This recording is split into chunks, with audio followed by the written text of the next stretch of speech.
பிரேயருக்கு time ஆச்சு, இங்க என்ன பண்ணுகிறீங்க? கட்சி மீட்டிங்னா மட்டும் டக்குனு ஓடிடுவீங்களே, பிரேயர்னா வரணும் இல்லையா? ஏன் இப்படி பதட்டப்படுற? இப்ப என்ன ஆயிப்போச்சு? தலைப்போற விஷயம் என்னையா நீ? பிரேயர் தெரியாம இல்லையா? என்னையா நானே என்னமோ நடிச்சுட்டு இருக்கேன். கட்சி மீட்டிங் நீங்க சொல்றீங்கல்ல, நான் சொன்னா நீங்க கோச்சுக்குங்க. அரசு உங்க கூட யாரும் வரல? இல்லையா, தனியா தான் வந்திருக்கீங்களா?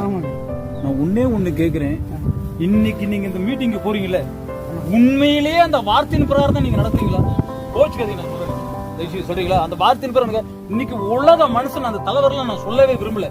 சரிங்களா? தலைவர் சொன்னா ஐயோ நீ அந்த கட்சிக்காரனா, நீ அந்த கட்சிக்காரனா அப்படி நீங்க பேசிக்கிட்டு இருக்கலாம். தயவுசெய்து சொல்றேன் கேட்டுங்க. இன்னைக்கு ஒரு உலக மனுஷன் ஒரு உண்மைய தான் வெறுத்துட்டு பேசுறாயா, ஆனா தன் ஜீவனே கொடுத்த தேவனுக்கு நான் உண்மையை பேசுவேன், நான் சத்தியத்தை பேசுவேன்னு சொல்லிக்கிட்டு உண்மையை பேசுறேன். நீங்க சொல்லுங்க பாக்கலாம். சொன்னா நீங்க கோச்சிக்கிறீங்க. இது தயவுசெய்து சொல்றேன் பிரதர், நீங்க கோச்சிக்காதீங்க. சரிங்களா?